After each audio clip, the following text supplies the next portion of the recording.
Esta semana en Cuadriga, terror al alza. ¿Peligra nuestra libertad? Tras los atentados terroristas en París, Bruselas y ahora Copenhague, algunos eventos públicos en Europa fueron cancelados y las agrupaciones judías dicen sentirse vulnerables. ¿Será que para ejercer los derechos fundamentales se necesita ahora de vigilancia policial? El miedo está al alza, sobre todo cuando vemos que ataques terroristas como la decapitación de 21 cristianos coptos en Libia ocurren con alarmante regularidad. ¿Está amenazada la convivencia pacífica entre diferentes culturas y credos religiosos? Con ustedes esta semana, Úrsula Moreno. Hola, ¿qué tal? Bienvenidos una semana más a Cuadriga. Ya lo oíamos, el miedo al alza. ¿Está Europa realmente amenazada? Nos espera ahora una obsesión por la seguridad, controles nuevamente en las fronteras, retirada de documentos personales. ¿Tienen todas estas medidas realmente algún sentido? Muchos europeos creen que sí, pero vamos a preguntar a nuestros expertos que hoy son. Carmen Valero, periodista española, formó parte de la agencia española de noticias EFE. Siempre ha estado ligada a relaciones exteriores, seguridad y defensa. Ha sido enviada especial en muchos países y parte de la delegación de Berlín. Hoy es consultora internacional de prensa y periodista independiente. Antje Bauer es periodista y politóloga, especializada en el Islam y en Medio Oriente. Viaja seguido a Turquía, Oriente Medio, el Magreb y Asia Central, desde donde informa para los medios públicos alemanes. Fue corresponsal del diario Tageszeitung en Madrid y también imparte cursos de periodismo en países árabes para la Deutsche Welle Academy. Y Xavier Serviche es analista en seguridad y política internacional. Colabora con el Instituto Español de Estudios Estratégicos. Es politólogo por la UAP de Barcelona, especializado en relaciones internacionales y máster en política internacional. Xavier ha realizado pasantías profesionales en el Instituto Alemán de Seguridad y Política Internacional de Berlín y en el Instituto Internacional de Estudios Estratégicos de Londres. Bienvenidos a los tres, gracias por estar aquí. Ese miedo del que veníamos hablando y un miedo que claramente ahora está patente en Europa. ¿Puede recortar realmente nuestras libertades o es la libertad precisamente en Europa, que tanto tiempo ha costado conseguirlo, un bien demasiado preciado? Bueno, yo creo que el miedo que hay ahora y que está creciendo, hay siempre un problema, ¿no? De un lado se quiere preservar las libertades y de otro lado, para contrarrestar la amenaza, pues hay una tendencia en decir, pues necesitamos más controles, necesitamos más represión, y la cuestión es un poco el balance. O sea, por ejemplo, después de los ataques a la redacción de Charlie Hebdo en París, pues aquí se alzaron de nuevo las voces que dicen que hay que almacenar los datos de las conexiones telefónicas y esto, que hay un debate aquí, pero por ejemplo en Francia lo tienen y no ha servido para nada. Pero en cuanto hay una situación así, pues enseguida hay debates sobre qué hay que hacer, qué nivel de represión hay que aceptar para poder proteger una sociedad como el Gran Hermano, ¿no? Pero ya que ponías unos ejemplos, en Alemania hemos tenido recientemente la cancelación de dos grandes eventos. Primero fue Pegida, ese movimiento anti-islam en Dresde que reunía todos los lunes a miles de personas. Se decidió cancelar aquella manifestación por miedo a un atentado. Y ahora los carnavales de Braunschweig, hace unos días, también por miedo a atentado. ¿Quiere decir eso, como veíamos en el vídeo al principio, que realmente solamente vamos a poder ejercer los derechos fundamentales bajo supervisión policial? Bueno, sí y no. Si la cancelación de ese tipo de manifestaciones se debe a amenaza concreta, creo que es una cuestión de responsabilidad el que no se celebren. Yo, en todo caso, daría la bienvenida a que días después o semanas después, dado que esa amenaza ha sido tan concreta, las autoridades policiales, el Ministerio del Interior, diera a conocer el nombre y el apellido, es decir, el origen de esa amenaza. Eso tranquilizaría enormemente a la población y libraría de sospecha la instrumentalización política que en ocasiones se hacen de este tipo de eventos. Exactamente, instrumentalización política también está ahí. Vamos con nuestro experto en terrorismo internacional y hablar de datos, porque hay informes, realmente es muy difícil de medir la libertad en el mundo, pero hay informes que hablan de un retroceso en las libertades en el mundo en general durante los últimos 9 años, concretamente también este pasado año. ¿Quiere eso decir, si existen estos informes, que digo yo que se basan en datos, en análisis de todos los países, de cómo funciona la libertad de expresión o deja de funcionar, y dicen que 65 países, entre ellos Turquía, por ejemplo, han vivido un retroceso de sus libertades? ¿Quiere eso decir que no solamente es una instrumentalización política, como decía Carmen, sino que hay algo más que percepción y bombo mediático detrás de todo esto? Bueno, primero, cuantificar esto normalmente se hace a través de parámetros de derechos humanos, parámetros de si esas poblaciones pueden votar en libertad, qué opciones políticas hay. Hay toda una serie de parámetros y a nivel global, si estos estudios dicen que hay un retroceso, yo no lo voy a negar. Lo que sí hay que vigilar un poco también, creo, es el debate entre si más libertad es menos seguridad, más seguridad, menos libertad. A veces es compatible, es decir, a veces más seguridad implica más libertad, porque, no olvidemos, más seguridad se focaliza en la gente que quiere coartar esta libertad. Luego, si tú utilizas, por ejemplo, en una sociedad, un Big Brother, tienes la capacidad de controlar a todo el mundo, tú controlas a la gente que realmente puede coartar esta libertad. Las agencias de seguridad no están vigilando a todos los ciudadanos, ni están vigilando o coartando la libertad de todos los ciudadanos. Luego, a veces, cuando se pone este debate sobre la mesa, también no es que una cosa vaya en detrimento de otra. A veces también más seguridad puede implicar que esa libertad que tú tienes esté garantizada. Pero entonces, explícanos, porque me parece muy interesante esto de seguridad versus libertad. ¿Existe como una fórmula, una teoría de vasos comunicantes? Si renuncio a tanta libertad, tengo tanta más seguridad. Bueno, esto es a nivel de politólogo. Claro, tú con tu gobierno tienes un contrato social. Tú cedes parte de tu soberanía a cambio de elegir un gobierno, que este gobierno cumpla unas funciones, y esas funciones que te proporcione la seguridad. Luego tú, cuando ya estás dentro de este sistema, ya cedes parte de tu libertad a un gobierno para que garantice tu seguridad.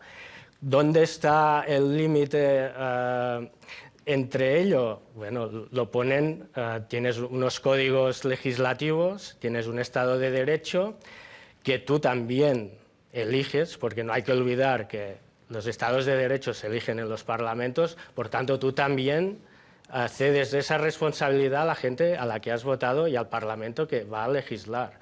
Luego, nosotros la libertad que tenemos es aquella que hemos escogido. Luego, aquí no hay que engañar. Y según las encuestas, parece ser que ahora mismo hay cada vez más europeos, si es que creemos en las encuestas, que están dispuestos precisamente a tener menos libertades en aras de más seguridad. Pero eso no sería un poco también vivir una sociedad cada vez más policial, cada vez más vigilada, en donde todos somos sospechosos los unos de los otros. Yo creo que concretamente ahora se trata más bien, no tanto de un fantasma de estados policiales. Yo creo que ese riesgo de momento en Europa, o sea, en la Unión Europea no lo veo que exista. Yo creo que es más bien una cosa de observación, de vigilancia. Esto sí es un riesgo, que nos convertimos en ciudadanos transparentes. Ese riesgo lo veo.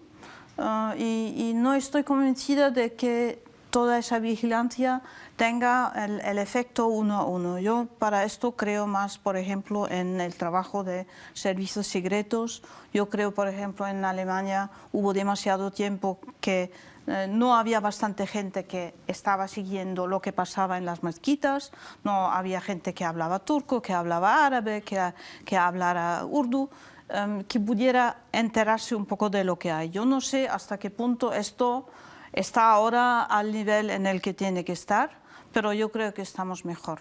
Es decir, más vigilancia quizás del Islam y de determinadas tendencias radicales dentro del Islam.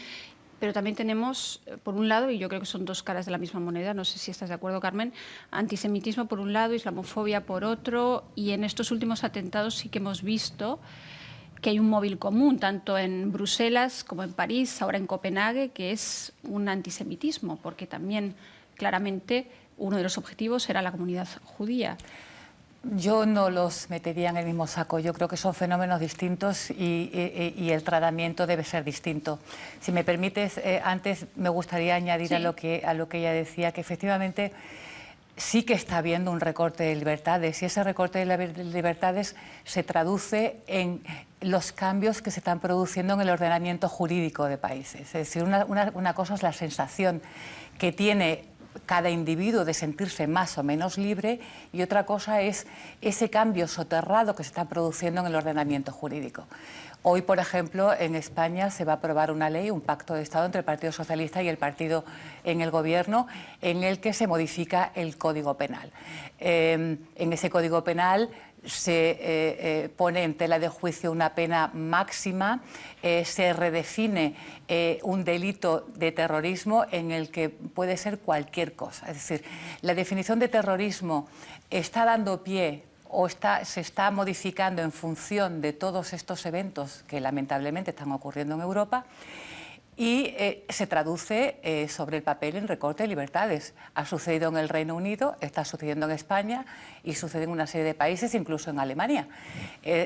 Las escuchas se extienden, la detención de un individuo puede prolongarse desde 15 hasta 90 días, los allanamientos sin orden judicial se pueden producir, el derecho de manifestación y de asociación se ha visto recordado, hay informes de Amnistía Internacional que así lo dicen, es decir, se está produciendo un recorte de libertades en ese sentido. La cuestión es hasta qué punto los cambios que se están introduciendo en el Código Penal realmente sirven para hacer frente a esa amenaza. Y la respuesta probablemente es que no. Enseguida pasamos a todos esos ejemplos y a esos países en concreto, que ya os veo, os veo embalados. Volviendo un poco al tema, a la pregunta, efectivamente, o sea, los ataques antisemitas o islamófobos se han producido a lo largo de la historia. O sea, es decir, en los últimos años siempre ha habido. Tal vez la profanación de cementerios judíos o el atentado en el Museo Judío en Bruselas, tal vez yo lo ligaría casi más al conflicto israelo-palestino que a la militancia con Al-Qaeda. O sea, hay que ser tremendamente cuidadoso en eso y analizar los conflictos de una manera un poco más pragmática. No sé si estáis de acuerdo. Enseguida pasamos a esos ejemplos, pero me gustaría compartir con ustedes un vídeo, porque precisamente la tradición antisemita en Europa tiene una larga tradición y sí que hay algo que une a todos estos últimos atentados. Ese móvil antisemita está ahí. Hay incluso quien dice que en Alemania, por ejemplo, un ataque de estas características, pese al pasado histórico de Alemania, es solamente cuestión de tiempo. Vean. Hace 2 años y medio, el rabino Daniel Alter fue atacado y golpeado en la calle, en Berlín. Ahora anda con mucho cuidado por la ciudad. Hay sitios en Berlín que son peligrosos por el antisemitismo, y ahí yo no recomendaría a ningún judío mostrar su identidad porque será insultado. En 2013 hubo 200 incidentes de índole antisemita, una cifra estable en comparación con años pasados. A pesar de ello, los jóvenes israelíes prefieren visitar Berlín en lugar de París o Copenhague. Los padres que quieren inscribir a sus hijos en un jardín de niños judío piden primero saber todo sobre la seguridad del establecimiento. Eso es macabro. Aún así, la vida cotidiana de los judíos alemanes no ha enfrentado los niveles de hostilidad que ya son lugar común en Francia, desde donde muchos emigran a Israel.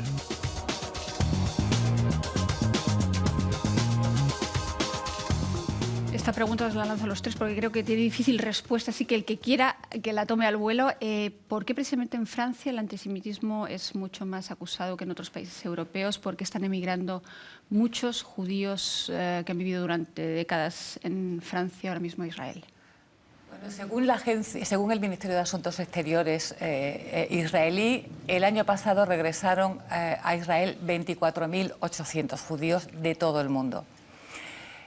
Muchos de ellos, casi 3.000, bueno, por cierto, esa cifra es el dato más alto en los últimos 5 años. De Francia han regresado casi 3.000, si no recuerdo mal la cifra. ¿Por qué?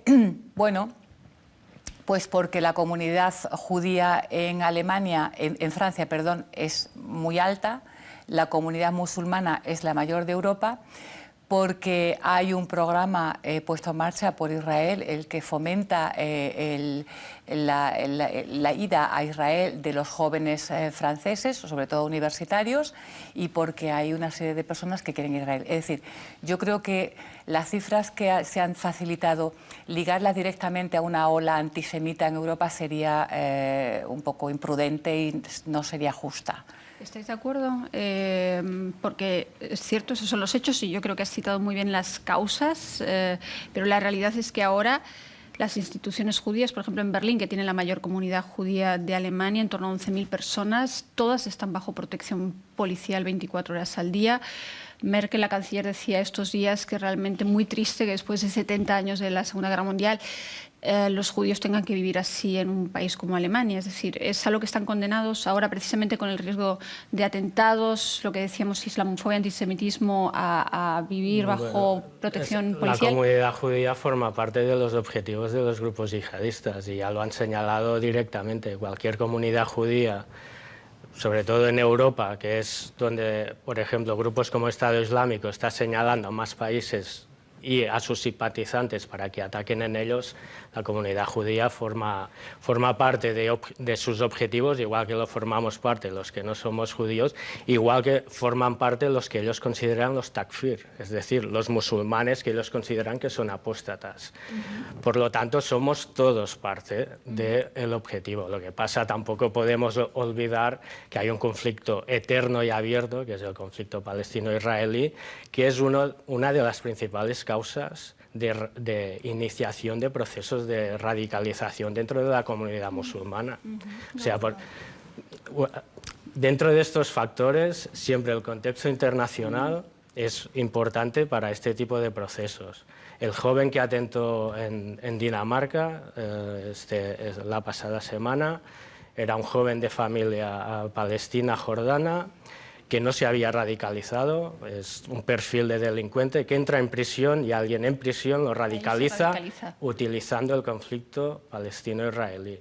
Y sale hecho, como nosotros decimos en la jerga, un super yihadista, y a las 2 semanas no solo atenta contra un objetivo individual que ya está en la lista de objetivos desde hace años, sino que luego se va a una sinagoga y atenta contra la sinagoga. Sí, enseguida pasamos al atentado en Dinamarca, pero me interesa saber porque no estás de acuerdo, Antje, en esto. Yo creo que el conflicto israelo-palestino es una cosa que se ha siempre utilizado en los países árabes para justificar ataques o para justificar también una ideología anti-Occidente, porque se decía que Occidente apoya a Israel. Pero yo creo que eso es más una pantalla. Y lo curioso para mí es que después de lo que se llamó la primavera árabe, se ha dejado prácticamente de hablar de esto. No se habla ya más del conflicto. Y de hecho, cuando vas a esos países, es que no te hablan tanto del problema de los palestinos. En el fondo les da igual. Lo que les importa es más yo creo que se ha desarrollado esto más en una especie de frente ideológico en contra Occidente, en contra a lo que ellos llaman los cruzados, a algo mucho más generalizado. Palestina es una cosa que ha quedado un poco en el olvido, por lo que yo observo. Antje, una pregunta más, porque me interesa conocer tu opinión como alemana y en el marco del antisemitismo creciente en Europa también. Dice Raphael Seligman, uno de los autores judíos más conocidos en este país, que el riesgo de un atentado en Alemania de estas características, como hemos visto en París o en Copenhague ahora, que es solamente cuestión de tiempo. Pese a que en Alemania podemos decir que la conciencia, precisamente de cuidado de la comunidad judía y de convivencia entre religiones, está mucho más acentuada por el Holocausto y por toda esa herencia histórica que tiene Alemania. ¿Tú crees que es solamente cuestión de tiempo? Yo creo que eso es una especie de cosa blanda que no puedes proteger absolutamente. No hay que olvidar que no es nuevo que las sinagogas y los locales judíos, hebreas, por ejemplo, sean protegidos. Eso lleva 20 años o más, que siempre hay policía el sábado, el viernes. Esto es una cosa que hay desde siempre, porque aquí también no hay que olvidar que tenemos un pequeño núcleo de radicales antisemitas. No son todos musulmanes, hay muchos también entre la sociedad alemana. O sea, hay un caldo de cultivo aquí genuinamente alemán, pero además ahora tenemos a los radicales aquí que pues también pueden intentarlo. ¿Cómo lo vas a proteger 100%? No se puede. ¿Estás de acuerdo, Carmen? Ataques a un supermercado kosher en París, a una sinagoga en Copenhague, que es cuestión de tiempo también de que aquí en Alemania también ataquen una institución judía. No lo sé. No sé si es cuestión de tiempo o no, pero como él decía, es un blanco y es un blanco en el que estamos todos. O sea, yo lo que no veo es una ola antisemita que amenace Europa o la cohesión social o la tolerancia. Estamos hablando siempre de ejemplos muy esporádicos que se están dando con frecuencia, pero una cosa es el crimen en sí y otra es cómo reacciona la población al crimen y cómo reaccionan los medios de comunicación al crimen. Yo, sinceramente, no creo que generar pánico o alarmismo esté justificado. O sea, hay eventos muy deplorables que se han producido en el pasado, que se producen en el presente y que posiblemente se van a producir en el futuro. Pero de ahí a asimilar el retorno de los judíos que regresan a Israel, en el que la mayoría lo hace por razones económicas, y de hecho el mayor cupo de judíos que han regresado a Israel viene de Ucrania, es decir, y de las zonas del país que ahora están bajo control de los separatistas. Es decir, no me gustaría sembrar un escenario negro porque personalmente no lo veo. Antisemitismo no, entonces, pero yihadismo... Antisemitismo sí, latente, sí, siempre, el de siempre. Pero no me parece que sea para que las instituciones europeas tengan que actuar o tomar medidas de emergencia o para que el ciudadano de a pie tenga que sentir que no, eso no lo percibo en la calle, la verdad. En París, sin embargo, en Francia sí que lo perciben. En Alemania menos, pero en Francia, por todas las informaciones que nos llegan, sí que lo perciben. ¿Ibas a decir algo? Sí, bueno, es que no estamos hablando tampoco de fenómenos nuevos. O sea, ataques terroristas ha habido siempre en Europa, por desgracia, antisemitismo también, islamofobia también. Ya hace más de una década que hay partidos políticos que centran su discurso en eso. El fenómeno de los combatientes extranjeros, por ejemplo, ya se dan en el Afganistán que ocupan los soviéticos. Lo que pasa, lo que sí es ahora preocupante de cara a los analistas es la magnitud. Es decir, en ataques terroristas la frecuencia en la que se producen es lo que crea la alarma. O sea, no puede ser que en Francia, por ejemplo, en un mes y medio, haya hasta 5 ataques terroristas y uno de ellos sea perpetrado por gente que debería haber estado controlada y también contra un objetivo que se sabe que es atacable. ¿Qué pasa con los combatientes extranjeros? Que antes iban un centenar a Afganistán. Este último año han ido más de 2.000 ciudadanos europeos o residentes en Europa a Siria o Irak. Ya no sabemos los que han ido a Libia, porque ahora Estado Islámico, su última orden es que los simpatizantes que quieran ir a zona de conflicto y donde ellos hayan autoproclamado una provincia de su califato, vayan al sitio más cercano. Claro, las magnitudes de estos fenómenos es lo que hacen saltar las alarmas, porque también la islamofobia no es lo mismo el tanto por ciento de voto que tenían 10 años atrás que el que están logrando, por ejemplo, los partidos populistas. El Partido Popular danés. En Suecia se han producido en el último año 12 ataques a mezquitas, uno por mes.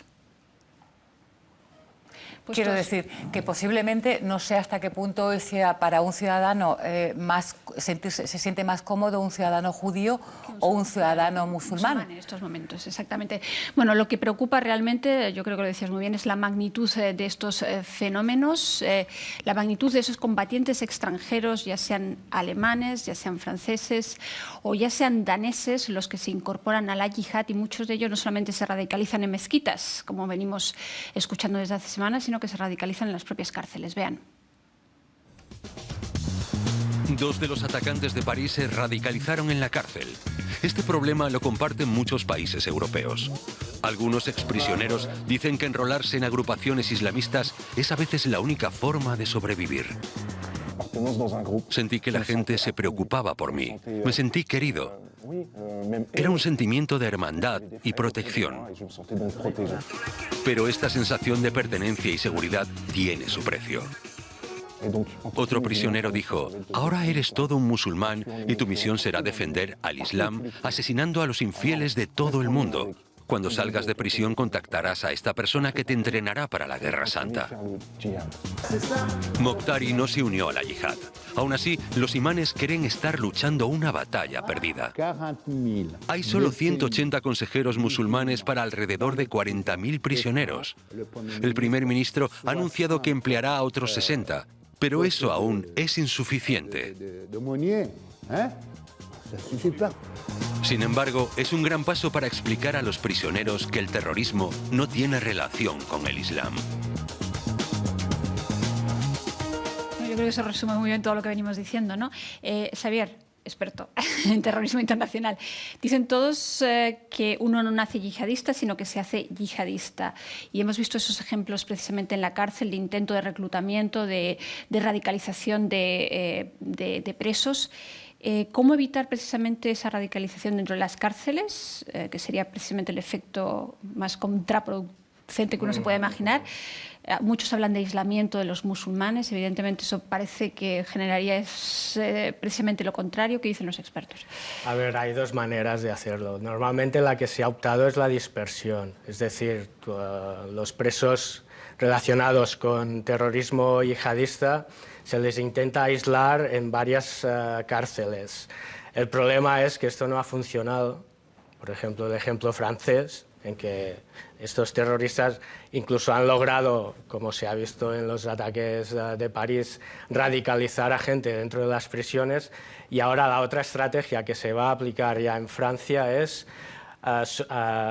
ponerlos todos en una sola prisión. Es decir, como ya están todos radicalizados, los van a poner todos en un centro penitenciario y a partir de ahí van a intentar tratar en programas de desradicalización a los que estén menos radicalizados. Es difícil porque si los procesos de radicalización ya son complejos en sí, un proceso de desradicalización es mucho más difícil. ¿Por qué?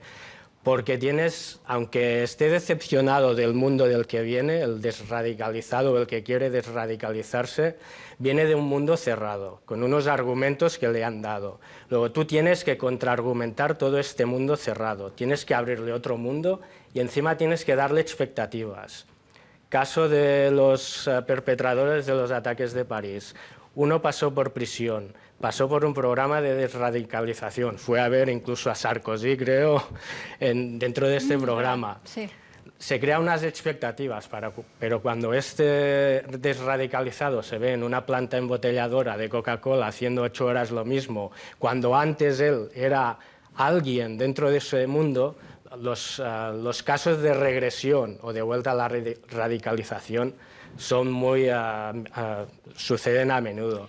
Por tanto, la cosa que se tiene que hacer es actuar antes de la prisión y antes de... Es decir, más prevención que represión, ¿no? De todos modos, todo esto me sonaba mucho a lo de la dispersión y tal, me sonaba mucho al combate de ETA en España hace unas décadas, ¿no? De separación en prisiones y demás. En España se sigue la misma política. Se sigue la misma política. Sí. ¿Es entonces mejor prevención que represión?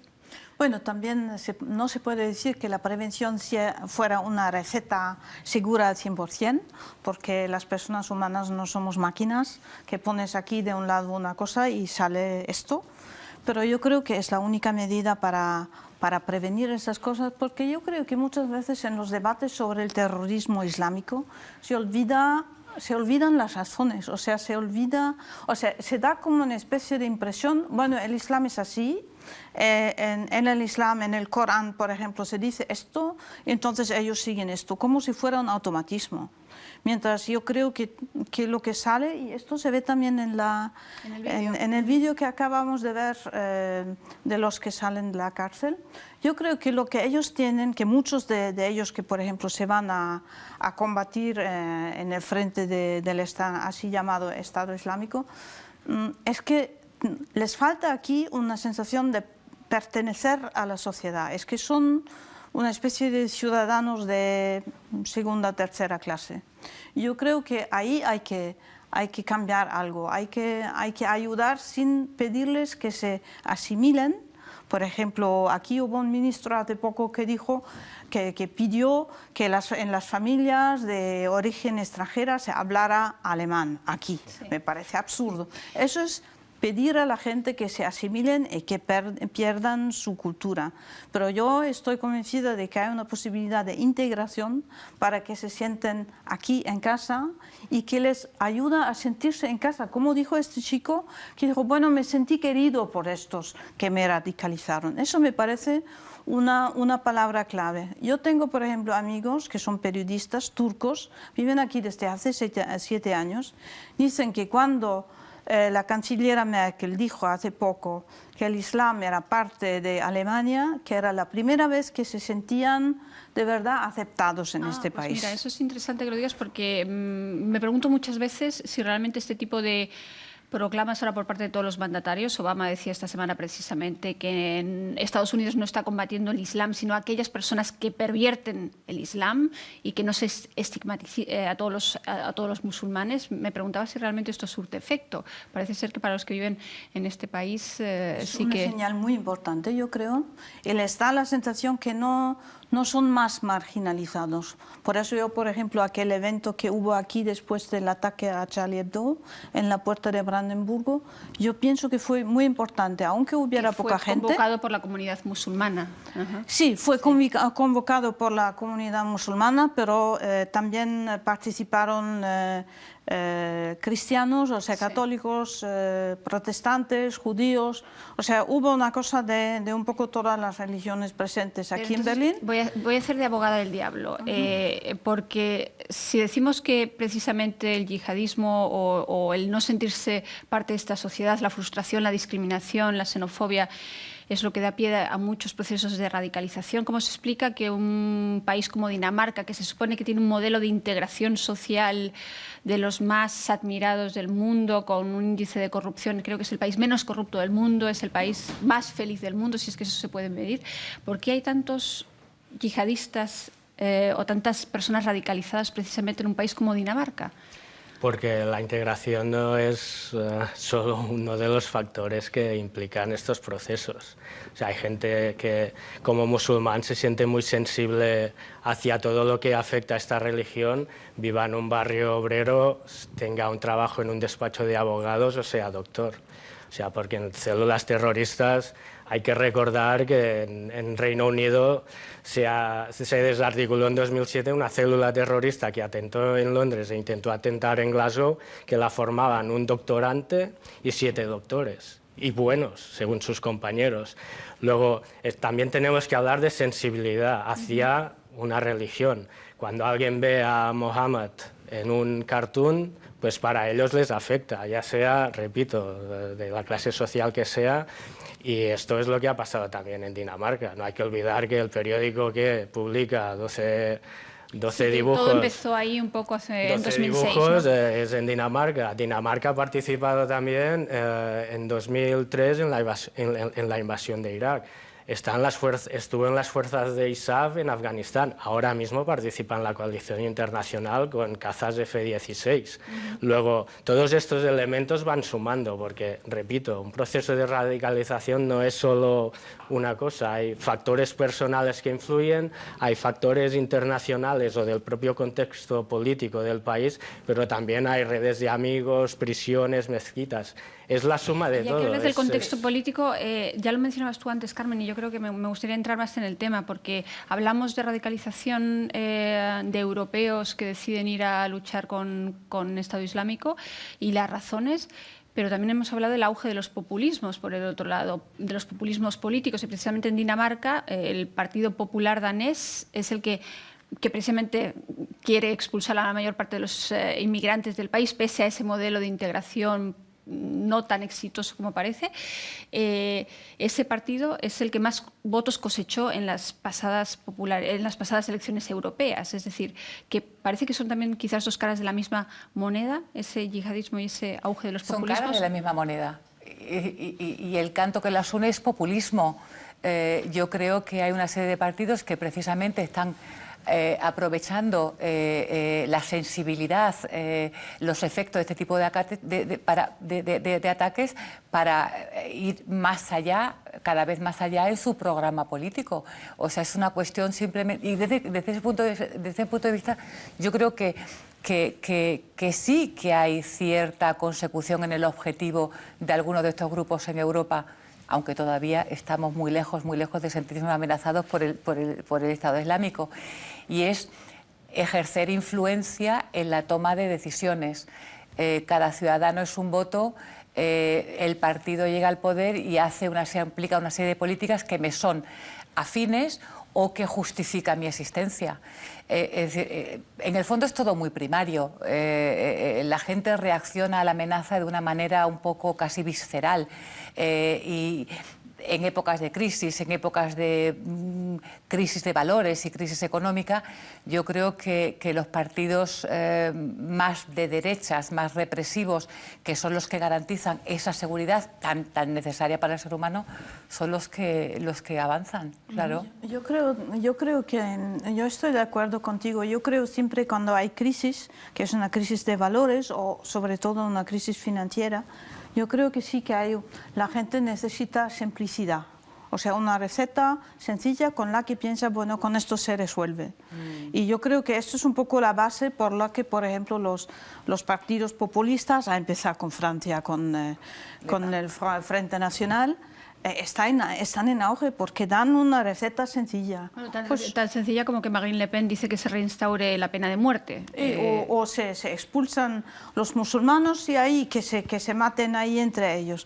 Lo que a mí me pareció muy interesante es lo que tú dijiste, que no son todos marginados. Eso es verdad. Y eso es verdad también en el mundo árabe. Y eso es una cosa que a mí me ha llamado mucho la atención. No es un fenómeno nuevo. Por ejemplo, los adeptos de los hermanos musulmanes, no solo en Egipto, también en Siria, en Irak, que fueron siempre prohibidos, fueron en gran parte gente que era de la burguesía mediana alta, gente que ha estado en la universidad, ingenieros, médicos, gente así, que me da la sensación que piensan que no tienen lo que se merecen. Piensan, nosotros trabajamos, somos inteligentes y, sin embargo, seguimos por debajo de Occidente. A mí me da la sensación que hay una cosa así, o una cosa así de valores también, de decir por qué los valores de Occidente deben de ser los valores de todos. Por ejemplo, yo he entendido debates que a mí me hicieron rizar los pelos, que dijeron, bueno, los derechos humanos occidentales. ¿Cómo decir? Hay derechos humanos occidentales y hay derechos humanos nuestros. Además, estamos hablando de la reacción de los países occidentales, pero si vemos ahora mismo la reacción de Egipto, por poner un ejemplo, a la decapitación de 21 coptos, no es precisamente, es más bien el ojo por ojo, diente por diente, porque irse a Libia y matar a 60... Es esa la reacción. También se sienten amenazados sus valores, ¿no? Quiero decir, ahí sí que comparten valores con Occidente, ¿o no? Sí, pero ahí es también una justificación para regímenes siempre más represores. O sea, al-Sisi en Egipto no se puede decir que es el defensor de las libertades civiles.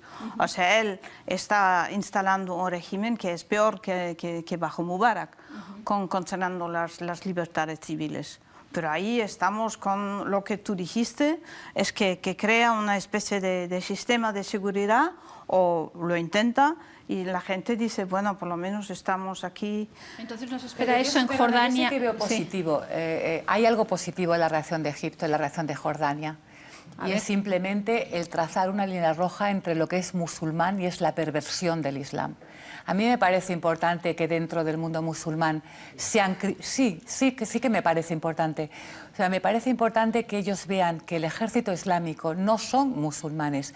Ellos son Alá, no actúan en nombre de Alá, se han convertido en Alá. Y ellos son los que tienen que ejercer su voluntad. Es una perversión realmente... O sea, no solamente Obama traza líneas rojas, Sí. a ver, Bueno, ¿no estás de acuerdo?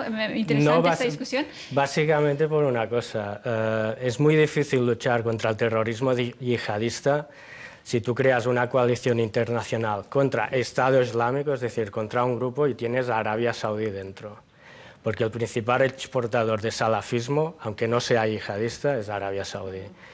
Cuando Qatar, Kuwait, a través de fundaciones y a través de los gobiernos directos. No hay que olvidar que el nuevo rey Salman es el que pagó, si me permitís la broma, es el que pagó el máster en terrorismo y las prácticas en Afganistán a un tal Osama Bin Laden. Fue el máximo responsable de reclutar mujahidines y de buscar financiación para ellos en los años 80 en Afganistán. En Bosnia fue el que financió y compró armamento a los bosníacos e incluso a un grupo de unos 100 miembros de Al-Qaeda que operaban ahí. Que en sus fundaciones hay predicadores salafistas que abiertamente creen en la reislamización de las sociedades, sea donde sea. Cada año jóvenes musulmanes van a las universidades de Arabia Saudí, son adoctrinados en el salafismo y son reenviados a Europa, a América Latina, crean sus mezquitas y es ahí donde el salafismo se expande. Pues yo creo que esta idea es fantástica para terminar, porque Arabia Saudí, Jordania, Pakistán son países en donde la pena de muerte es una forma de luchar contra el terrorismo más que cuestionable, y yo creo que sobre Arabia Saudí merece la pena hacer un cuadriga solamente sobre el papel de Arabia Saudí. Muchas gracias por estar ahí, no dejen de escribirnos a cuadriga@dw.de. Muchísimas gracias a vosotros tres por venir hoy a Cuadriga. Creo que ha sido un debate muy interesante, gracias por seguirnos y hasta la próxima.